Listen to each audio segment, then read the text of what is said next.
ассалому алайкум бародарону хоҳарон.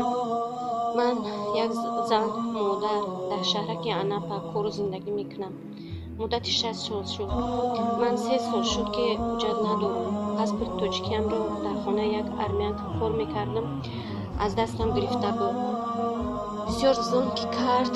Ман гуфтам аз кор мерам, паспортамро де. Паспортамро надод ва як моҳа музди меҳнатамро ҳам надод ва угрожат кард ки депорт мекунам. Ман ки ҳуҷҷат надоштам, бо писарам будам, тарсидам, аз паси ин кор дигар нашудам. Бо вай дигар кор накардам, аз хонаш рафтам. Баъд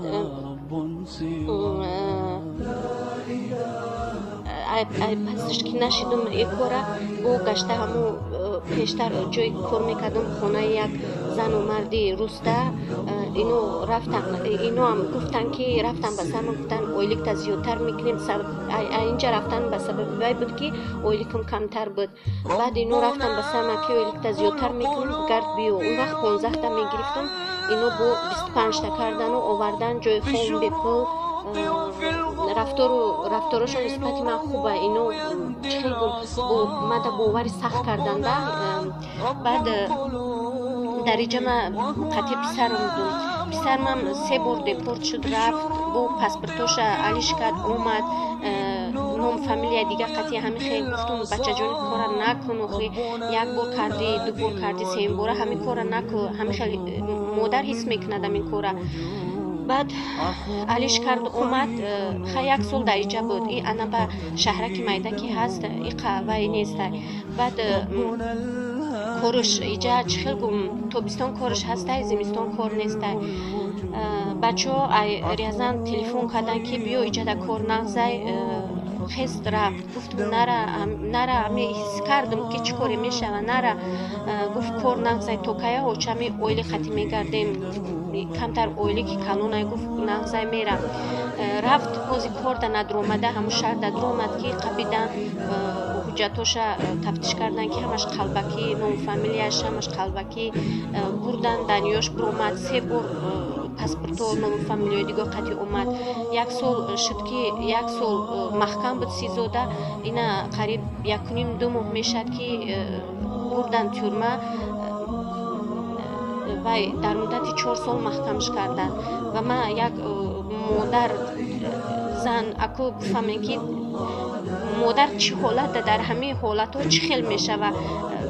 Касе ки модар боша ҳиссиёта мефаҳмад худаш ки на шаб ховӣ, на рӯз ховӣ, ҳамеша фикр дар сарут, ҷигарат решида мерава барои фарзанд ки дар ин ғарибӣ, дар зиндоное ки мисол намедонӣ чӣ ҳолатай дар оҷа, чӣ ҳол дора фарзанди ман, чӣ хурдестаю фарзанди ман, заданаш фарзанди мара, беморай фарзанди ман.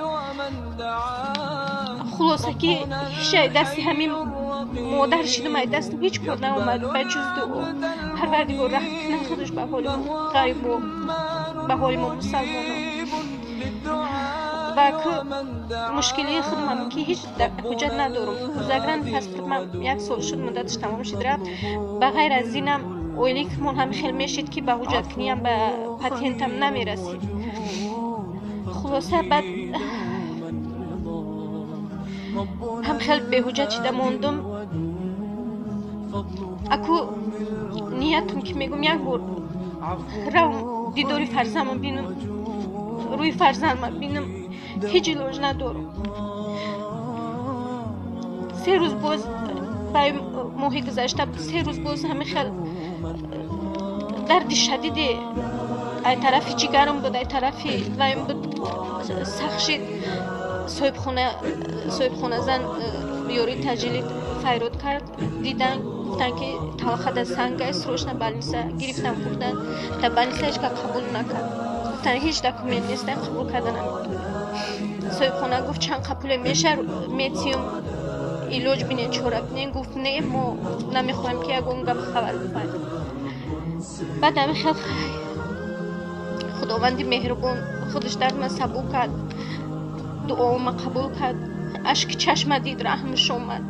дардам сабук шуд, гузашт рафт. лекин ай ҳама вазнинтар ҳамин дарди фарзанд ман. мегӯям як бора он бинам.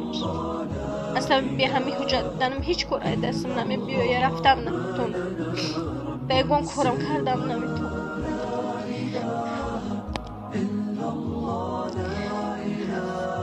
و شما برادران و خواهران خواهش التماس دارم که کمک کنین که من همین پاسپورت زگران گیرم گرانیسا گذارم دیگه هیچ به من هیچ لازم نیست تاجیکستان من رفتم میتونم که من در اونجا خونه ندارم در همونجا اجاره پول سپاری بزار شده بودیم یک ماه میافتم 2 ماه دیگه نمیافتیم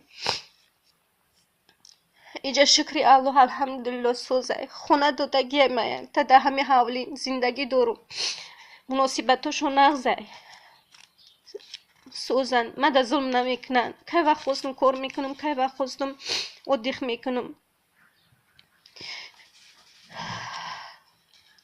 و برای همین برادران شما خواهش میکنم کمک کنید که همین پاسپورت گیرم گرانیستا گذارم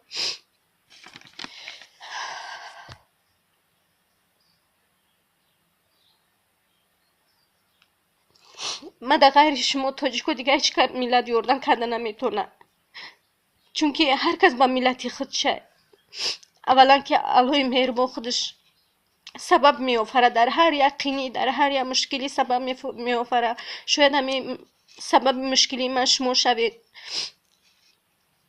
من تا حاضر یگان کس کمک نخواسته بودم صبر میکردم در همه مشکلی ها به صبر پس سر میکردم لیکن در این حالتی که میخوام دیداری فرزندم ببینم اینجا هیچ جا برآمده نمیتونم همین خیلی من عذاب میتیه و این مزد مهنتی که حاضر من میگیرم همینم با خواهرم نیست شروعی میکنم زندگی خیلی سخت داره نیست به دیگه به بچم روی میکنم که گیشنه نمونه کم بهش که میمونه برای خودم میمونه مثال تو آیلی که دیگه من گذرانم میگم روزی خدمت و التماس میکنم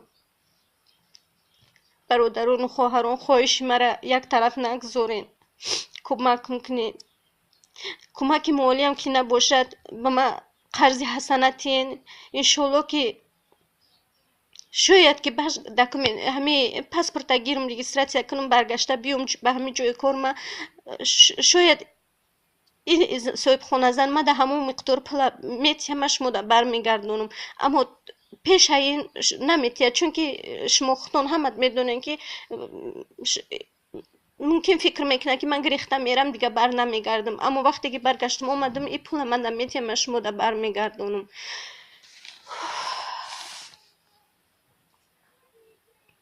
خلاصه الله صمد ای همه شما ای پدر و مادران شما راضی باشه کسی که به همدیگر یاردم میکنه به برادر و خواهران خودش یاردم میکنه همه تون راضی باشه مشکلی شما را الله مهربان عزوجل آسان کند باقی خداوند همه ما را در راه راست هدایت کند ای روحای کش در پناهش نگه بداره